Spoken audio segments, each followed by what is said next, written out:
आप सभी को नमस्कार। पहला मैं हिमेश कुणाई स्वागत करता हूं आपका जीके सरकारी में। हम आप लोगों के बीच उत्तराखंड एसआई का कंप्लीट कोर्स लेकर आ रहे हैं और जो हम लोगों ने ये कोर्स डिजाइन किया है उत्तराखंड एसआई के लिए, यह आप लोगों के लिए बिल्कुल निःशुल्क रहेगा। और जो ये कोर्स रहेगा, जो पहली बार तैयारी कर रहे हैं या जिन्होंने बहुत समय से तैयारी छोड़ रखी थी, बीच में टच में नहीं थे, यानी कि जो बिगनर फ्रेंडली है उनके लिए काफी हेल्पफुल रहेगा। और हम कोशिश ये करेंगे कि जो कोर्स है आपका 3 से 4 महीने में आपका हम इसको कंप्लीट कर दें, क्योंकि अभी बीच में आपका आचार संहिता लग जाएगा और चुनाव आपके नजदीकी हैं, तो पेपर इसका लगभग लेट ही होगा। तो चलिए शुरू करते हैं। यहाँ पर आज हम लोग हिंदी का सिलेबस जो है उसके बारे में चर्चा करेंगे। और आप लोगों को पता ही होगा, आप लोगों ने सिलेबस देख ही लिया होगा कि 2 पार्ट में आपका पूरा पेपर है, ठीक है। 150 नंबर का आपका पेपर है पूरा ही, ठीक है। इसमें फर्स्ट पेपर में आपका हिंदी है और दूसरा इसमें जो है आपका रीजनिंग है, रीजनिंग का पोर्शन रहेगा। और सेकंड पेपर में आपका जीएस और उसी में जो दूसरा पेपर रहेगा आपका मैथ का पेपर रहेगा, ठीक है। जिसमें हिंदी का जो वेटेज है आपका लगभग 100 नंबर का है पूरा, रीजनिंग आपकी 50 नंबर की, ठीक है। इसी प्रकार जीएस का आपका 75 नंबर का है और मैथ का भी 75 नंबर का है, ठीक है।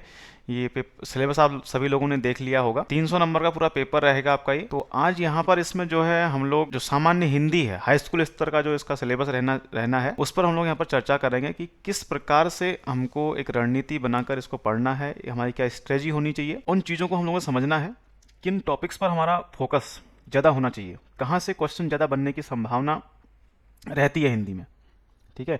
और जो यूके ने जो सिलेबस दिया है, लगभग आपका पूरा यूके एसएससी की तरह ही यहाँ पर इसने सिलेबस रखा है पूरा आपका हिंदी का, जिसमें आपका जो साहित्य है उसका भी परिचय आपको बताना है, आपसे पूछेगा वो, जिसमें रचनाकार हैं, हाई स्कूल और इंटर लेवल का जो पाठ्यक्रम है, और साथ ही पत्र लेखन, पत्रकारिता, जनसंचार, हिंदी कंप्यूटिंग, वह भी यहाँ पर पूछेगा आपसे, ठीक है। उन सब का हम लोग देखेंगे, यहाँ पर जानेंगे। चलिए चर्चा करते हैं इस पर, हिंदी के जो सिलेबस है कि किस प्रकार से हमने टॉपिक्स को यहाँ पर पढ़ना है, क्या हमारी स्ट्रेटजी होनी चाहिए पढ़ने के लिए, ठीक है। और सिलेबस देख के घबराना नहीं है कि कितना बड़ा सिलेबस है, बहुत आसान सिलेबस है। इसको आपने पढ़ा है पहले या फिर आप फ्रेशर हैं, पहली बार इसकी तैयारी कर रहे हैं, तो एक ऐसी स्ट्रेटजी हमें अपनानी है कि एक क्विक रिवीजन, या हम उसको कह सकते हैं कि शॉर्ट नोट्स के माध्यम से हम उसको पढ़ेंगे। और साथ ही साथ आपको यहाँ पर हर टॉपिक का हम लोग एक एमसीक्यू उपलब्ध कराएंगे, ठीक है। टॉपिक वाइज एमसीक्यू रहेगा और साथ ही साथ जो प्रीवियस ईयर के क्वेश्चन होंगे वह भी हम आपको यहाँ पर अवेलेबल कराएंगे, ठीक है। तो एमसीक्यू और प्रीवियस ईयर के क्वेश्चन जो है दोनों प्रोवाइड कराए जाएंगे। तो चलिए चर्चा करते हैं इसमें। तो लगभग 33%, ठीक है, पूरा वेटेज है इस पूरे 300 नंबर के पेपर में हिंदी का, ठीक है। सबसे ज़्यादा इसी का वेटेज रहेगा। और ठीक है, तो हिंदी जो है खेल करेगी इस पूरे एसआई के पेपर में। जिसका हिंदी में नंबर कम रहेगा, अगर 90 से नंबर किसी का भी कम रहता है तो खेल हो सकता है उसके साथ यहाँ पर, ठीक है। तो इसमें पहला आपका टॉपिक है हिंदी भाषा और देवनागरी लिपि, ठीक है। हिंदी भाषा और देवनागरी लिपि के बारे में इसमें पूछेगा आपसे। तो हिंदी भाषा में यहाँ पर कहने मतलब है कि जो भाषा का विकास है, भाषा क्या होती है, तो जिसमें आपका ये पूरा एक क्रम आता है। इसमें संस्कृत हो गया आपका, पाली है, प्राकृत है, अपभ्रंश है, ठीक है। साथ ही साथ जो हिंदी आपकी राजभाषा के रूप में किस प्रकार उसका योगदान है, हिंदी का राष्ट्रभाषा के रूप में किस प्रकार उसका योगदान है, ठीक है। तो वह यहाँ पर पूछेगा आपसे। और दूसरा देवनागरी लिपि, और साथ ही साथ इसमें इसने इसको ही अलग से ऐड कर दिया है कि देवनागरी लिपि का विकास, देवनागरी लिपि की वैज्ञानिकता, देवनागरी लिपि की जो सीमाएं हैं, तो उसको हम लोग यहाँ पर देखेंगे। लिपि क्या होती है उसको हम लोग यहाँ पर जानेंगे, लिपि के बारे में। प्राचीन भारत में आपकी 3 लिपियाँ थी, जिसमें आपकी खरोष्टी हो गई, आपकी ब्राह्मी हो गई, ठीक है, और सैंधव लिपि, ठीक है। ये 3 लिपियां प्राचीन भारत में प्रचलित थी, जिसमें से ब्राह्मी से ही बाद में आपके 2 निकलते हैं। एक कुटिला लिपि निकल के आती है, ठीक है, और एक आपकी इसमें गुप्त लिपि निकल के आती है, ठीक है। तो इनको हम लोग देखेंगे किस प्रकार से हम लोगों ने इसको एक रणनीति के तहत हमको पढ़ना है, ठीक है। तो कोशिश कीजिए कि टाइम टेबल लगाकर पढ़ने से तो बहुत समय निकल जाता है, तो एक स्ट्रेटजी रखिए कि आपने आज इतना पढ़ना है, इस टॉपिक को खत्म करना है और इस तरीके से पढ़ना है कि दूसरे उसको पढ़ने की आवश्यकता ना पड़े आपको, ठीक है। लिपि हो गया, साथ में वर्णमाला है आपकी पूरी है। तो वर्णमाला के अंदर आपका स्वर है, व्यंजन है, स्वर के भेद, व्यंजन के भेद, ठीक है। तो पूरा स्वरों का प्रकार, स्वरों का जो विभाजन है वो कितने आधार पर किया गया है, ठीक है। जैसे आपका उच्चारण के आधार पर स्वरों का पूछता है आपसे, या फिर मुख द्वार के आधार पर हो गया, ठीक है। इस तरीके से इसको हम लोग पढ़ेंगे। इसी प्रकार व्यंजन के भेद भी, जिनमें आपके स्पर्श व्यंजन, अंतस व्यंजन हो गए, आपके ऊष्म संघर्षी व्यंजन, उच्छिप्त द्विगुण व्यंजन, पार्श्विक व्यंजन, उसको हम लोग यहाँ पर जानेंगे। इसी के साथ साथ इसमें जो अगला टॉपिक है आपका वर्तनी वाला टॉपिक है इसमें, ठीक है। तो वर्तनी की व्यवस्था, यानी कि इसमें वर्णों का क्रम क्या रहता है, पहले वर्णमाला में कौन सा वर्ण आता है, जिससे पूछ लेता है कि जो ये आपका छ है इसका क्रम वर्णमाला में कहाँ पर आता है, किसके बाद आता है। ठीक है, तो ये बनता किससे, आपका क और छ से बनता है। तो वर्णमाला में इसका जो क्रम है क के बाद आता है। ठीक है, और शब्द स्तर पर हम जानेंगे वर्तनी को, वाक्य स्तर पर वर्तनी संबंधी नियम क्या होते हैं और वर्तनी की सामान्य जो अशुद्धियां हैं, इसके अंदर विराम चिन्ह और हिंदी के अंक। ठीक है, जो हिंदी के अंक होते हैं। तो वर्तनी पढ़ने से पहले क्या है, यहाँ पर आपको एक नियम जानने पड़ेंगे।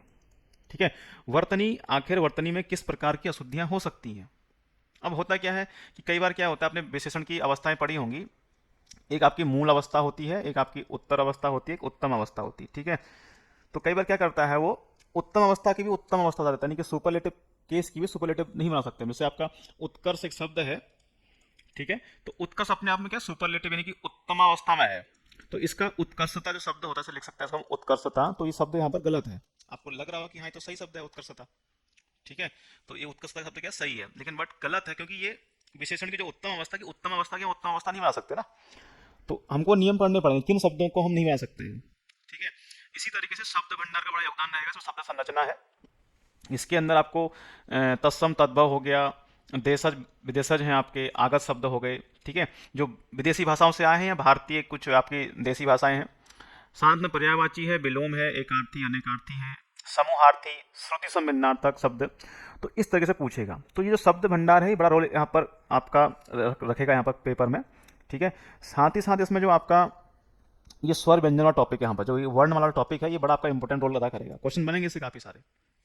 ठीक है, और इसी तरह जो शब्द भंडार है, शब्द संरचना टॉपिक रहेगा, ये भी काफी इंपॉर्टेंट टॉपिक रहेगा, इससे क्वेश्चन बनने की बहुत सारी संभावना रहती है। ठीक है, तो पर्यायवाची आप लोगों ने पढ़ी रखे हैं, विलोम एकार्थी जो एक अर्थ रखते हैं और अनेकार्थी जो बहुत सारे अर्थ रखेंगे।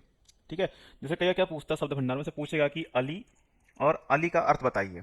ठीक है, इस तरीके से तो यहाँ पर अली का अर्थ क्या होता है, भंवरा। ठीक है, और इस अली का अर्थ क्या होता है, सखी। तो इस तरीके से पेपर में पूछते हैं आपसे। ठीक है, इसी के अलावा यहाँ पर इसी शब्द भंडार शब्द संरचना के अंतर्गत ही वर्ण हो गए, अक्षर। वर्ण क्या होता है, ठीक है, वर्तनी किसे कहते हैं, या प्रत्यय उपसर्ग क्या होता है, संज्ञा सर्वनाम, क्रिया है, पद लिंग वचन पुरुष विशेषण, क्रिया विशेषण अव्यय। तो इनको हम लोग जानेंगे किस तरह से इनको हम लोग शॉर्ट में पढ़ेंगे, शॉर्ट नोट्स के माध्यम से इनको पढ़ेंगे। ठीक है, शॉर्ट का मतलब है कि शॉर्ट नोट्स के माध्यम से क्विक रिवीजन हम लोग करेंगे यहाँ पर। यह नहीं है कि हम इसको बिल्कुल डीप लेके पढ़ रहे हैं, जिसका कोई आपका उद्देश्य नहीं है हमारा। ठीक है, और यूकेपीएससी के अगर आपने पिछले पेपर देखे होंगे तो इतना बड़ा सिलेबस दे देता है और पूछता लास्ट में एकदम से हल्का है। ठीक है, तो उस तरह हम लोग देखना है यहाँ पर इसको। इसी तरीके से आपका संधि का टॉपिक है, तो उसके हमने भेद देख लेने संधि के। 3 प्रकार की संधि होती है, स्वर संधि, व्यंजन, विसर्ग है आपका। तो स्वर संधि के अंदर ही आपका दीर्घ संधि आती है, गुण संधि, वृद्धि, यण। ठीक है, इसने अयादि इसमें दी नहीं है, बट आप इसको ऐड कर लीजिएगा कि अयादि अगर नहीं दी है तो पढ़ लीजिएगा आप इसको भी। ठीक है, व्यंजन संधि, विसर्ग संधि। ठीक है, हमको यहाँ पर जानना है, पहचानना है कि संधि को हम कैसे पहचाने। ठीक है, कि शब्द देखते ही हम पहचान जाएं कि ये संधि कौन सी, यण संधि होगी कि क्या संधि होगी। ठीक है, या हमको जानेंगे कि यहाँ पर औ का ई से मेल होने पर क्या बनेगा, या ई का औ से मेल होगा तो क्या बनेगा। ठीक है, इसी प्रकार आपका औ का अगर ए से मेल होगा तब क्या होगा, ए का औ से होगा तो क्या उसका आपका मेल बनेगा। तो ये चीज़ हमको पता होनी चाहिए। ठीक है, हमें कोई पीएचडी तो करनी नहीं है कि हम पूरा उसका एक एक रूल पढ़ रहे हैं। ठीक है, तो उसको हम लोग यहाँ पर जानेंगे संधि में। ठीक है, इसी के साथ इसने यहाँ पर टॉपिक दिया है पद विन्यास, वाक्य विन्यास, जिसमें आपका पदक्रम का आशय, वाक्य की परिभाषा, पदबंध, वाक्य भेद तथा वाक्य शुद्धि। ठीक है, तो इसमें हमने जानना है कि वाक्य के भेद क्या होते हैं, पदक्रम क्या होता है। ठीक है, मतलब कि जैसे संज्ञा का पदक्रम पूछता कई बार कि बताइए वाक्य में संज्ञा का पदक्रम क्या है। ठीक है, सबसे पहले आपको संज्ञा का भेद बताना होता है, उसमें फिर लिंग वचन कारक उसका विभेद करना होता है। ठीक है, व्यंजना क्या होता है, अभिधा क्या होती है, लक्षणा क्या होती है, उसको लोग जानेंगे शब्द इसी के अंदर। तो वाक्य की परिभाषा और पदबंध। ठीक है, और इसमें ही क्या है आपका एक उपवाक्य भी आपका आता है इसी के अंदर ही, पदबंध और उपवाक्य, इन दोनों टॉपिक्स को हम लोग यहाँ पर पढ़ेंगे। ठीक है, वाक्य शुद्धि के लिए आपको पहले नियम यहाँ पर हम लोग पढ़ाएंगे कि नियम क्या होते हैं वाक्य शुद्धि करने के। ऐसा कई बार कहते हैं कई वाक्य शुद्ध लगते हैं कि शायद तो सही था, हम घर आकर देखते हैं तो आंसर की में गलत हो जाता है। ठीक है, वाक्य शुद्धि में तो उसका नियम है कि वाक्य में अशुद्धियां किस प्रकार से होती हैं। जिस प्रकार यानी कि संज्ञा संबंधी अशुद्धि होती है वाक्य में, लिंग संबंधी होती है, आपका सर्वनाम संबंधी होती है, कारक संबंधी अशुद्धियां होती हैं, और विराम चिन्ह संबंधी अशुद्धियां भी वाक्य में देखने को मिलती हैं। ठीक है, तो इसमें सबसे बड़ा रोल कारक संबंधी अशुद्धियां बहुत ज्यादा वाक्य में होती हैं, उनको यहाँ पर हम लोग आपको पढ़ाएंगे। ठीक है, इसमें कि शॉर्ट नोट्स के माध्यम से, ठीक है, कि जो पहली बार तैयारी कर रहा है उसके भी एकदम से उसको समझ में आ जाएगा ये चीज़, तो उनके लिए काफ़ी हेल्पफुल है जो एकदम से फ्रेशर हैं, जो पहली बार तैयारी कर रहे हैं एसआई की। साथ साथ मुहावरे एवं लोकोक्तियाँ हैं, उनका परिचय और उदाहरण हमको देना पड़ेगा यहाँ पर। ठीक है, इसको भी हम लोग देखेंगे। इसके साथ में टॉपिक इसने और दिया है पत्र लेखन, पत्र के प्रकार, सरकारी एवं अर्ध सरकारी पत्र क्या होते हैं, टिप्पण क्या होता है, प्रारूपण क्या होता है, विज्ञप्ति क्या होती है, इसमें कार्यालय आदेश क्या होता है, ज्ञापन क्या होता है, अनुस्मारक क्या होता है, परिपत्र और तार लेखन। ठीक है, एक इसको जानेंगे। साथ में इन सभी के हम टॉपिक वाइज क्या है एमसीक्यू भी आपको प्रोवाइड कराएंगे। ठीक है, कि जो आपने टॉपिक पढ़ा है उसका एक बार एमसीक्यू, ठीक है, खाली पढ़ लिया और हमने उसका प्रैक्टिस सेट नहीं लगाया, एमसीक्यू नहीं लगाया, तो हमारे क्या है वो समझ में नहीं आता जल्दी। ठीक है, तो इसको हम लोग यहाँ पर देखेंगे। साथ में जनसंचार है, हिंदी कंप्यूटिंग है, हिंदी कंप्यूटिंग में आपका इसमें फॉन्ट संबंधी आता है, पेज लेआउट। ठीक है, और इसी के साथ साथ इसमें क्या है जनसंचार के विविध माध्यम क्या होते हैं, समाचार पत्र, पत्रिकाएं, रेडियो क्या है, टीवी। ठीक है, हिंदी सोशल मीडिया जैसे आपका ट्विटर, फेसबुक, ठीक है, इंस्टाग्राम। तो पूछता है कि जैसे आपका पूछ सकता है कि आपका जो यूट्यूब है वो जो समाचार का है किस प्रकार माध्यम है, श्रव्य माध्यम है, दृश्य माध्यम है। ठीक है, जनसंचार में ऐसे आपका पत्रकारिता होगी, पीत पत्रकारिता क्या है, इस प्रकार से पूछता है आपका। ठीक है, पीत पत्रकारिता, वॉचडॉग पत्रकारिता। ठीक है, सॉफ्ट न्यूज क्या होती है आपकी। ठीक है, हार्ड न्यूज क्या होती है। ठीक है, एडवोकेसी पत्रकारिता क्या होती है। ठीक है, एडवोकेसी पत्रकारिता आती है, वॉच डॉग आती है आपकी पत्रकारिता, इसमें एक पीत पत्रकारिता आती है, इसको हम यहाँ पर जानेंगे। ठीक है, हिंदी कंप्यूटिंग हो गया, इसमें फॉन्ट, टाइपिंग, पेज लेआउट। ठीक है, इसमें आपका पूछ सकता है कि यहाँ पर क्या होता है कि यूनिकोड फॉन्ट होता है आपका और एक होता है आपका नॉन यूनिकोड फॉन्ट। ठीक है, तो यहाँ पूछता है कि निम्न में से कौन सा यूनिकोड फॉन्ट है, कौन सा नॉन यूनिकोड फॉन्ट है, या फिर पूछ सकता है आपसे कि वॉकमैन चाणक्य क्या है। ठीक है, वॉकमैन चाणक्य क्या है। ठीक है, तो क्या है, एक प्रकार फॉन्ट है आपका, कैसा फॉन्ट है आपका, ये नॉन यूनिकोड फॉन्ट है। ठीक है, और इसमें जो यूनिकोड फॉन्ट होता है आपका मंगल हो गया, इसमें ट्रेडिशनल और आपका इस इंस्क्रिप्ट आता है। ठीक है, उसको हम जानेंगे। और साहित्य का परिचय, इसमें उसका सामान्य परिचय पूछेगा आपसे, तो उसने बता रखा कि एनसीईआरटी बेस्ड होगा, 10वीं 12वीं का जो पाठ्यक्रम है उसके अकॉर्डिंग वो पूछेगा। ठीक है, तो कोशिश हम लोग यही करेंगे कि आपको सिलेबस के अकॉर्डिंग पढ़ाया जाएगा इसमें, पूरा का पूरा सिलेबस जो है। ठीक है, तो इतना कुछ समझ में आ गया होगा इसमें। और ठीक है, तो एक स्ट्रेटजी बना के हम इसको आपको पढ़ाएंगे, और आपने भी क्या है कि स्ट्रेटजी बनानी है पढ़ने के लिए, किस प्रकार से आपने इस चीज़ को पढ़ना है, समझना है, क्या आपकी तैयारी रहनी चाहिए इसके लिए। ठीक है, तो खाली ये नहीं कि पढ़ लिया उसके बाद आपने प्रैक्टिस सेट नहीं लगाया, एमसीक्यू नहीं लगाया, तो वो याद नहीं रहेगा आपको। एक बार आपने टॉपिक पढ़ लिया, उसका एमसीक्यू लगा दिया तो आप उसको भूलेंगे नहीं। ठीक है, किस प्रकार से प्रश्न बनते हैं यहाँ पर, वो आप बड़ी बात रहती है कि प्रश्नों को समझना, प्रश्नों की लैंग्वेज को समझना, किस प्रकार से प्रश्न पूछता है, और इसीलिए ये यहाँ पर हम लोग चर्चा कर रहे हैं कि किन किन टॉपिक्स पर हमको यहाँ पर क्या फोकस रखना है। ठीक है, तो इसमें आपका वर्णमाला है, शब्द भंडार है इसमें पूरा का पूरा। ठीक है, और आपका संधि हो गया, संज्ञा से अव्यय तक का वो टॉपिक है। ठीक है, और ये हिंदी कंप्यूटिंग का टॉपिक पूरा हो गया इसमें। ठीक है, चलिए इसमें और आगे देखते हैं जरा। और जो कोई भी एसआई के लिए हमारे नोट्स परचेस करना चाहते हैं, तो वो स्क्रीन पर भी नंबर आएगा आपका, वो स्क्रीन नंबर हमसे संपर्क कर सकते हैं। तो इस प्रकार के नोट्स हैं।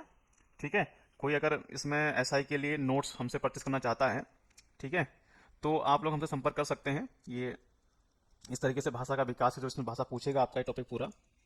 ठीक है, ये आपका संस्कृत है इसमें। ठीक है, उसका संस्कृत, इसमें वैदिक संस्कृत आता है, इसमें एक लौकिक संस्कृत आता है आपका। ठीक है, फिर आपका इसमें पाली, फिर आपका प्राकृत, फिर आपका अपभ्रंश, फिर आपका इसमें अवहट आता है। ठीक है, तो कोई भी, तो ये नंबर है, जिनको नोट्स परचेस करने हो वो आप हमसे ये नंबर, इन पर संपर्क कर सकते हैं। ठीक है, ये आपके हैं। ठीक है, इस तरीके से ये विराम चिन्ह है इसमें आपका ये टॉपिक पूरा। ठीक है, ये आपके यहाँ पास संचार है, जनसंचार जो मैंने अभी टॉपिक बताया आपको पूरा। ठीक है, क्वेश्चन तो पूछा भी है पेपर में एक बार कि शोर संचार प्रक्रिया में शोर क्या होता है। यूके एसएससी इस क्वेश्चन में पूछ चुका है आपसे। ठीक है, तो संचार प्रक्रिया में आने वाली रुकावटों को शोर कहते हैं। ठीक है, इसी प्रकार संचार के प्रकार यहाँ पर सांकेतिक संचार क्या होता है, मौखिक या अमौखिक संचार में क्या अंतर है, वैयक्तिक संचार क्या होता है, उत्तर वैयक्तिक संचार या समूह संचार क्या होते हैं। ठीक है, संचार के क्या कार्य हैं इसको आप लोग एक बार देख लीजिएगा। और जिनको जो भी नोट्स परचेस करना चाहता है हमसे उत्तराखंड एसआई के लिए, ठीक है, तो ये स्क्रीन पर नंबर दिए हैं, इन पर आप संपर्क कर सकते हैं हमसे। ठीक है, इसी के साथ नए नए अपडेट्स पाने के लिए आप लोग यूट्यूब चैनल को सब्सक्राइब जरूर कर लीजिएगा, लाइक शेयर।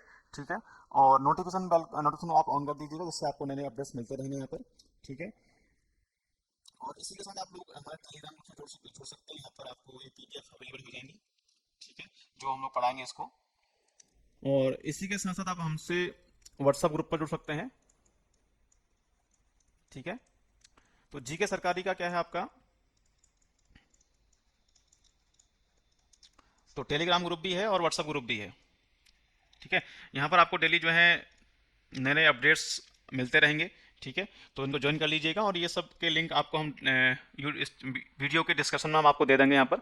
ठीक है, ये जीके सरकारी का ऑफिशियल चैनल है आपका, इसको आप सब्सक्राइब जरूर कर लीजिएगा। ठीक है, इसी के साथ यदि क्या है कि हम लोग डेली जो है इंस्टाग्राम पर रील्स के माध्यम से क्या है डेली क्विज यहाँ पर हम लोग डालते हैं। इसके साथ करंट अफेयर की क्विज भी हम लोग यहाँ पर अवेलेबल कराते हैं आपका हमारा इसके साथ में। ठीक है, इसकी भी क्विज रहती है। यदि आप इसके रील्स के माध्यम से क्विज और करंट अफेयर को पसंद करते हैं देखना, तो आप इंस्टाग्राम को फॉलो कर लीजिएगा हमारा। ठीक है, जीके सरकारी के नाम से ही यहाँ पर है हमारा इंस्टाग्राम चैनल, इसका पेज, इसको आप फॉलो कर लीजिएगा। ठीक है, ये इस तरीके से आपको क्वेश्चन मिल जाएंगी ये। ठीक है, क्विज के माध्यम से करंट अफेयर है, और आपका डेली का है उत्तराखंड क्विज, जहाँ पर हम लोग डालते हैं, यहाँ पर पोस्ट करते हैं हम लोग। ठीक है, बाकी जो ये कोर्स है आपका पूरा, जो हम लोग यहाँ पर कोर्स कराएंगे पूरा उत्तराखंड एसआई का, जो टॉपिक्स होंगे इसके, इनको हम लोग यहाँ पर टेक्स्ट के फॉर्मेट में आपको जीके सरकारी की जो वेबसाइट है इस पर आपको मिल जाएगा आपको। ठीक है, जितना भी हम लोग यहाँ पर कराएंगे इस टॉपिक्स को, तो यहाँ पर आपको अवेलेबल हो जाएगा ये। और पूरा जो कोर्स है इसका, ये 3 से 4 महीने में आपका हम लोग इसको कंप्लीट करा देंगे आपका। ठीक है, तो ये जीके सरकारी की वेबसाइट है, तो यहाँ पर इसको आप फॉलो कर लीजिएगा। ठीक है, तो यहाँ पर आपको ये जो पूरा हम लोग यूके ऐसे पूरा टॉपिक यहाँ पर हम लोग कवर करेंगे, वो आपको यहाँ टेक्स्ट के फॉर्म में मिल जाएगा आपको जीके सरकारी की वेबसाइट पर। ठीक है, और ये जो कोर्स है ये आपका पूरा निःशुल्क रहेगा, जो हम लोग कोर्स कराएंगे। ठीक है, बस अदर आपको कोई नोट्स हमारे परचेस करने हैं, अभी मैंने आपको दिखाए थे, तो उसके अलावा हमसे नंबर पर संपर्क कर सकते हैं। ठीक है, चलिए, बाकी हमारे साथ बने रहिए, चैनल के साथ जुड़े रहिए, इसी तरह के आपको नए नए अपडेट्स यहाँ पर मिलते रहेंगे। ठीक है, चलिए।